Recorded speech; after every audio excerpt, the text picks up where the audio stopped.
Welcome to Scandinavian MIND Weekly, our show about the current trends and events within business, tech, fashion, design, culture, and more, from the Nordic perspective of our team of editors and contributors.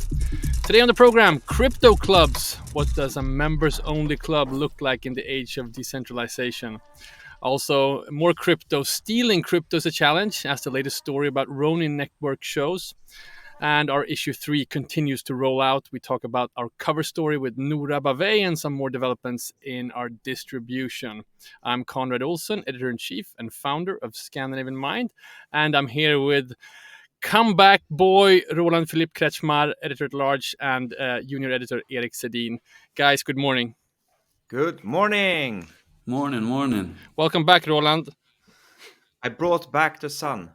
Or you brought back none of the sort. It's complete snowstorm outside my window right now. I know it's so depressing for our international listeners. This is a classical Swedish April weather, as we say in Swinglish here. So it's basically snowing.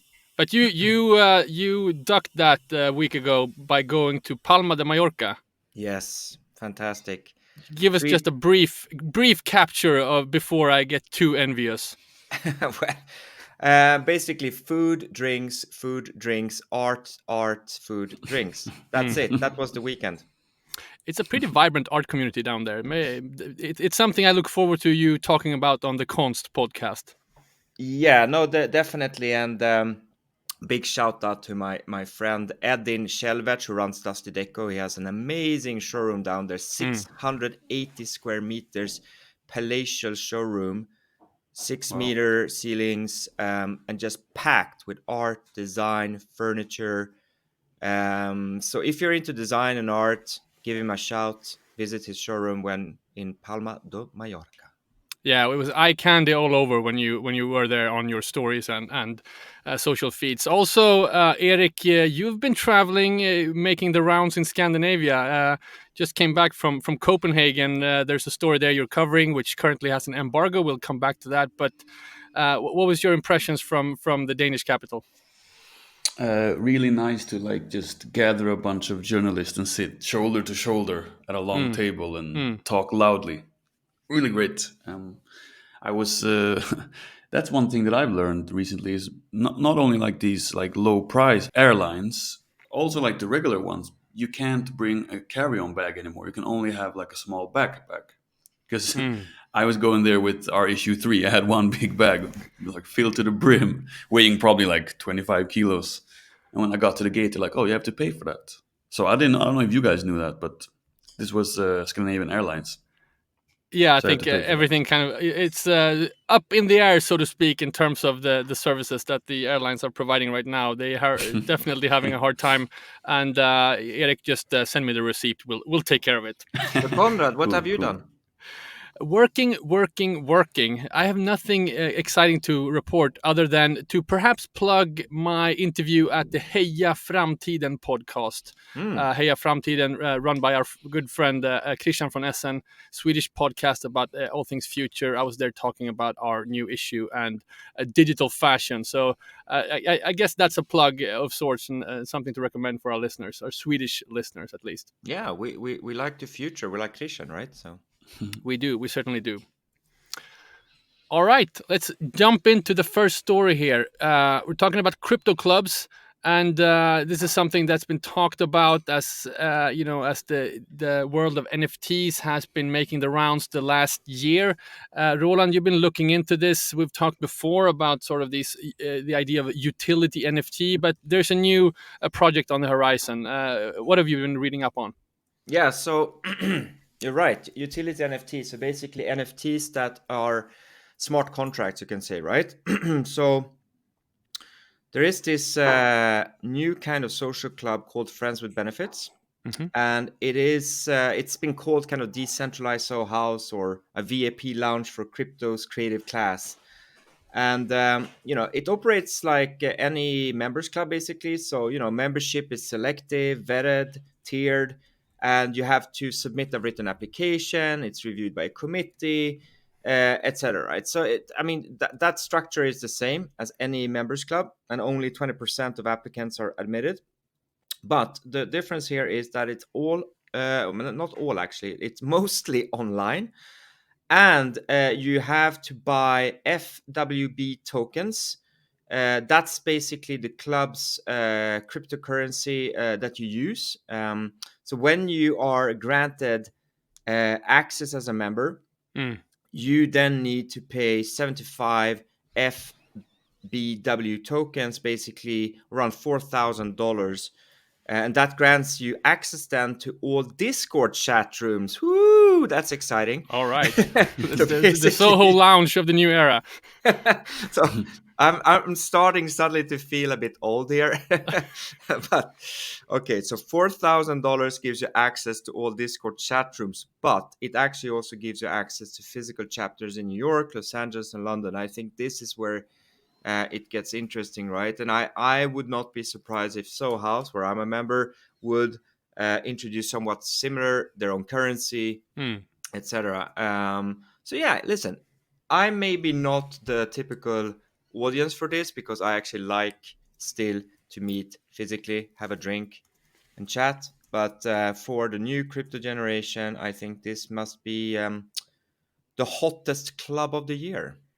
Are there any other? This is super interesting, and I think we saw when the NYC NFT festival was arranged last year. There was this kind of phenomenon of different high level parties for people who own some of these most famous Bored Apes and CryptoPunks and so forth. So the idea of having NFTs as kind of an entry pass into an exclusive club, has been happening. But with this friends and benefits, are there any talk? You mentioned a Discord channel, not very exciting, kind of like a chat room. I don't know how interesting that is really, unless there's some really unique information that's going on there. But are there other things that's happening on the sort of digital side of it in this club? Well, I'm not a member, so I don't know, right? So we can only guess. This is, again, the excitement of members clubs, right? We need to track down a member. But what I think is maybe interesting is that this club is what you could call a DAO. So that's a decentralized autonomous organization.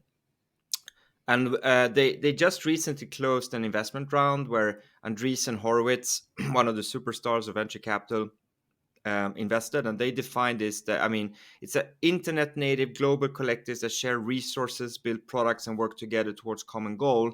And I think, it's the DAO model that I think is interesting. It's been discussed quite some time. There's been debates whether DAOs could work or not. Let's see with this example. I think this is maybe where we can actually see DAOs, the business model for DAOs.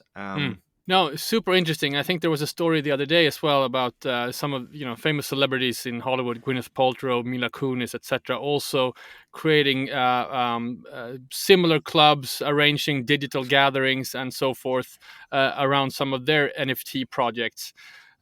Super interesting space to watch. And I gotta be honest, when I've been thinking about how Scandinavian Mind could eventually enter this space, it's something towards this thing. Obviously, around content, something around the magazine, that's kind of like a given. But to create some kind of community where you connect people through these decentralized networks, and it creates a stronger sort of bond. You can share content, share news, share insights. So I think it's really, I do think it's a future. I definitely think it's a future. I think we'll see many, many more of these projects happening. But I think the challenge is to convince the sort of token holders of the value of it. I think, and that's the sort of transition we have here. I mean, Soho House, it's very palpable. There are these cool locations, cool real estates, good locations around the world, awesome looking hotels and lounge areas and so forth. It remains to be seen if you can create that in a digital space. Yeah, but I think actually, if you dig a bit deeper, it's actually very similar to any members club like Soho House. They have their editorial content, newsletter. They cover weekly news, insights from within the community. They organize events across the globe. They have gallery exhibitions. So there's a lot of similarities. I think it's just what I would like to, let's say, track and follow and do a follow up on is the business model. Yeah, and what are the if there are a lot of similarities, what are the differences then? I think that's interesting to cover. If NFTs are just a way of, paying for it, let's say, and getting your receipt, and I guess the biggest difference would be that you can actually transfer your membership to someone else by selling the actual NFT. That's really the biggest difference I can see. Are there any other things in the actual technology that could be different from, say, a Soho house, do you think? I think it's the digital first approach. So where let's continue to use Soho House. I mean, it started off and it is still mainly a physical meeting space, social club where you meet in bars and restaurants and hotels over the world, right? Physically. This is digital first. And then in addition, they have added physical events, but there is also a lot of online events. And I think this is maybe the shift where for a younger generation, you start online and then you go offline. While Right. our generation, we start offline and then we say, oh, can we hook up on Facebook? While in this generation, start on Discord and then they say, oh, should we have a drink in real life? So it's just, a reversed value chain, I would say. And I think, like, for me, I've seen this growing up, having a pretty like digital presence growing up. I think having like exclusive rooms online is nothing new. And I think this could work definitely if you look at like gaming and others like social networks and stuff. Having like these closed groups that everyone wants to get in, but you have to own something or you have to be someone to be in there. Like you're talking about content wise, I don't know how these Soho houses work. I never been to one. I've barely heard of them, but I don't know. Do they have like screenings of like premieres of shows or movies and stuff like that? That could be a content thing that could happen in these digital ones. Like, hey, you own this NFT. We're gonna screen an exclusive premiere with this movie that someone made. No, for sure. I mean that happens, and it's going to be super interesting to cover. Let's keep keeping an eye on it. Not least because Soho House is actually coming to Stockholm soon, in the building adjacent to our office, actually. So we'll see if we'll jump over the fence and crash a physical Soho House once the thing opens. All right, moving on, more crypto stories. Stealing crypto has turned out to be a challenge, as a latest story about Ronin network shows. Erik, you've been looking into this. What's happening here? It's super fascinating. Yeah, so this is now officially a criminal podcast where we're doing like the True real crime. That's what people true want. crime. Yeah, exactly. That's gonna be the title of the show to get some clicks going. Yeah, Scandinavian No, but, Crime is our offshoot magazine coming soon. That's probably exist already, but perhaps not a podcast. But so I was reading this. I just stumbled upon it, and I've been learning from you guys, mostly from Roland during this podcast about crypto and how decentralized it is and all that stuff, and you can trace everything. So it was interesting to read how now hackers are starting to, in a way, launder their money. Because I was always thinking, like, how would they even do that? Because you can watch every transaction ever made. How are you supposed to launder something? Right. But yeah, so basically this story was about the Ronin network. Some people, I'm guessing a group or it could be a solo writer, stole $610 million from various users on this network. And the Ronin network is owned by Vietnamese game studio Sky Mavis, who's developed a very popular game, Axie Infinity. I don't know if you know about Axie Infinity, but No, sure. basically an NFT version of Tamagotchi, if you remember that. You like kind of battle, breed, collect, and raise different like cute animals, and those you can then sell and trade as NFTs. But yeah, so these thieves and this theft was done on the Ronin network, which is owned by the Sky Mavis, and they took $610 million, like I said. And usually when you have this money sitting in your wallet, the whole world will just, like hawks, look at your wallet. Like, what are they going to do? Like, where's this money going to go now? It's just sitting there. But I didn't know about this, but I learned when I did some research that you can use something called mixers, basically like a laundry machine. Or so one of them is called Tornado Cash. Okay. It's a popular one, and this theft and this hacker group has used that one. So basically, what you do is you can anonymously just put in a lot of anything, any kind of coin, any kind of ETH or whatever that you have, and then it just mixes everything together, and then you get back the same amount, but in different kind of coins and different kind of tokens. And you can't know, like, you get the same amount back, but it could be from all kinds. It could be a Bitcoin, could be anything. So it's like a currency exchange of sorts. Yeah, so you just kind of exactly. So you just like insert money, and then like some, I don't know if it's an algorithm or whatever, just translate how much that's worth and gives it back in anonymously and different stuff. So I thought this breaks kind of the record. There's no way to see where it comes from. There's no way. There's someone I read. Someone reported that there was I think it was called Coinbase, the site. They said that they saw that from this wallet that took $610 million. They could tell that Tornado Cash has received from that wallet tens of millions of dollars. So they're starting to slowly launder it. So they can see that it's been inserted, but they can't see where it ends up. All this stuff, they don't really know where it ends up. Yeah. So it's just really interesting to me. And usually when we've seen these heists before, at least when I've read about them, they always like come out as pranks, because I think these hackers realize there's nothing I can do here. I'm kind of like a sitting duck. So they always say like, oh, I wanted to give these guys a lesson. It's always just a prank. And they always pay back like every penny.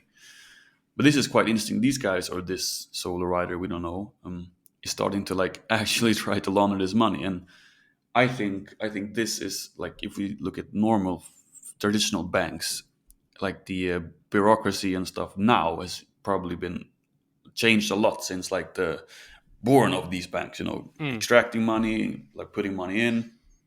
I don't know what you guys think, but I think maybe perhaps like this crypto thing will be more and more regulated. Let's say like a big, high up FBI employee gets their money stolen. They might then have a reason to be like, hey, let's stop this crypto stuff. But listen, it's a lot of money now. We have to have another perspective on this. Imagine how often you would read in the news traditional fiat currency being stolen. Yeah, it would be every single article for the next year. Yeah. I mean, there's a theft every day of normal currency everywhere. Scams and fraud and theft and pickpockets and big banks. I mean, come on. I think it's it's like, wow, someone has stolen bitcoins. Oh, it's the end of the world. We have to put it into perspective. Yeah, of course. I know humans are terrible and people will steal, but for me, it was just interesting to see how do they actually launder this now, and where does it end up? But how? The most laundered currency in the world is dollar. Well, that's but I mean, to push back on that, that's the argument for cryptocurrencies, right? That it exists on the blockchain, it is public, you can see all the transactions, and there have been reports of intelligence agencies of the world actually being super happy about crypto because you can actually trace it. It's easy to track down criminals in a way that you can't do when suitcases full of traditional paper money and so forth. So I think the story is interesting from that part, and the stories we've heard so far about sort of NFTs being stolen and crypto being stolen has been related to the actual wallet, which is a kind of a tool that you use to handle your crypto. It's not the crypto itself. So people can access the code to someone's wallet and then extract the NFT or the cryptocurrency. But now we're talking about something completely different, a new kind of tool to use to launder. I think this is super fascinating. I agree. I just wanted to bring in another perspective on it because it's usually quite black and white, this discussion. 100%, and this is the argument also that as soon as there's a story about criminality in the crypto world, it gets blown up, and people within the crypto world says this is like boomers or old type people who don't want to see this world thrive, that shines a light on these kind of minuscule phenomenon or marginal phenomenon compared to what's happening in the sort of traditional fiat world. So you definitely got a point there. Yeah, but yeah, of course, great to have some kind of discussion around this. I think it shouldn't be blown out of proportion. It's just really easy. Since we're a criminal podcast now, we need to keep this keep this in our books. Good stuff. Thank you, Erik. All right, moving on. Our third issue is now out on newsstands. We're super happy about that. We did a podcast 2 weeks ago about going through the magazine and the contents. So anyone who's curious about it can listen to that, and of course get the magazine through our retail partner Papercut. But what we didn't talk about that much was our cover story with Nora Bavey, which you wrote, Roland. It's a hat trick in cover stories for you. It's the third cover story, third issue. Talk to me about this story with Nora and why we chose to interview her. I mean, basically, at the end of the day, we want to tell good stories. We want to put light on talented individuals that change the world in their own way, right? And I think that this is a red thread throughout all our cover stories, that all the individuals that we have featured are in some ways trying to change the world, right? And I also see a red thread among the three stars I have interviewed, that they are Swedish, they are female, they are super talented, super driven, and also very humble. And Nora Bavey, she is this unconventional venture capitalist, or capitalist, whatever you want to say, right? Where she's unconventional in the sense that she is not middle-aged, white, and male. She is female, she has a darker complexity, and she is not born in Sweden, and she is not yet middle-aged. So she doesn't fit into this framework of a typical capitalist or venture capitalist, and this has been, I would say, both her driving force, but obviously also her constant challenge. And this is basically the story I'm trying to tell, getting the readers to understand that there's a very biased view on investment, and this then affects the whole value chain, right? So it's easy to say there are not enough female founders. Well, there are not enough female investors, and it's all interconnected, right? Or there are not enough founders or investors that are born outside of Sweden. That's a structural problem. So all these topics we cover in this interview, in this conversation, I would say, with Nora, and she is a very energetic, driven individual, but also very humble. She has gone through different kinds of challenges in her life that has formed her personality, and that has driven her to this career path. She didn't start out planning to be a venture capitalist. So I think this is hopefully inspiring for the readers, that if you are a younger reader, you don't maybe have the typical background of a venture capitalist or as a tech founder. You might not even have let's say the academic background that is the norm, being at Stockholm School of Economics or having some engineering kind of academic background. Even then you can succeed, right? So all of these perspectives we discuss, and this is what the cover story is about. Yeah, thank you for that, and I'm super happy about this story, and I think also the format, and that's what really you are great at, Roland, as a writer, to sort of carry these conversations with the people that you interview and meet, and that's really what it's the heart of a print product that we can dive into a conversation, a long form interview like this with a person like Nora, who actually started out in her Scandinavian mind career on this podcast. Right, we invited her last year. That's the first time or I met her. Roland, you booked her for that, and we kept close contact with her, and that was, of course, because of the report on the inequalities in the Nordic investment space that they released last year. Yeah, and I must actually comment on that, because I met Nora at a lunch at Alma hosted by Aurora Belfrag. And that's how the world works. It's like, who do you Exclusive clubs. No, but seriously, who do you know? And I Right. think this is again the topic that we discuss, right? That it's so hard to enter the world of venture capitalism or the tech community or any kind of community, to be honest, business community, if you don't have the right connections. No, for sure, and it's been super. I mean, one of the things that's so lovely about Nora and her personality is she's super generous with lifting other people, and you can tell by her social media presence that she has a really active following. I mean, when she posted the cover a few weeks ago, there were hundreds of comments and just a super generous, loving response in a way that really speaks to her personality. She's really generous. She's really generous.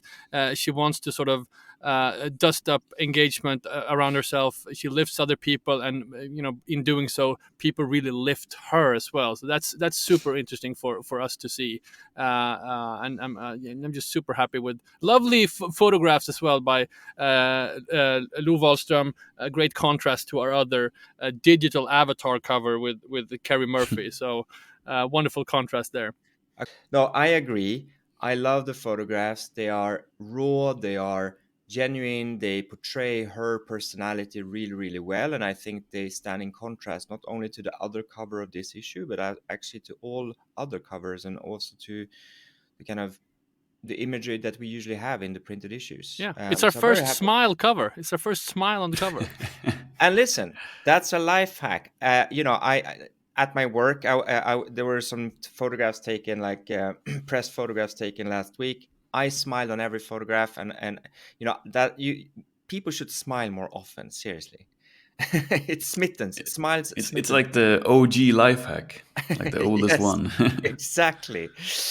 But listen, I want to also say that for the listeners that might not know then what Unconventional Ventures is about. So it is a boutique venture capital firm that is forming now, and they are building the first formal fund. They have done some investments, but now they're building the first formal fund.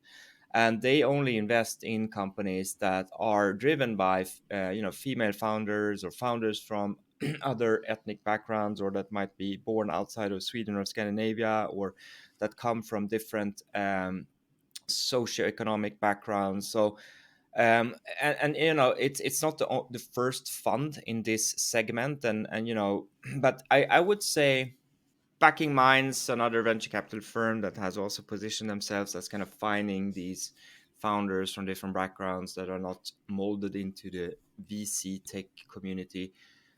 I would still say that they still operate in quite a similar way. And if I objectively speaking, try to look at it from the outside, like who do they interact with, who do they network with, what kind of investments they do, it's still within this traditional VC mold, right? Without being critical about it, it's just that they are also formed within this community. The founders, the general partners of Backing Minds, right? But there are now these newer, smaller VCs forming, such as Unconventional Ventures, where people come from different backgrounds, and I think that's going to change VC. I hope at least it's going to change the VC community for the better. Good stuff. Wonderful story by Roland Philippe Kretzschmar, interview with Nora Bavey in our latest print issue. You can get it from our retail partner Papercut and in select retailers around the world. And I just wanted to end this podcast both with a smile and a little Easter egg to our listeners. We do have a cocktail reception for the issue where Nora Bavey is going to be present as well on Tuesday next week, April 12. So as a little treat to anyone who's listened this far in this episode, you are all welcome to be there, or there's a chance at least to RSVP. Email us at issue3 with a number 3, issue3 at Scandinavianmind.com. We have reserved a few spots for our podcast listeners. That was the show this week. Don't forget to sign up to our newsletter. Visit Scandinavianmind.com/newsletter. Roland, Erik, thank you so much and enjoy the weekend. Thank you. See you. Bye.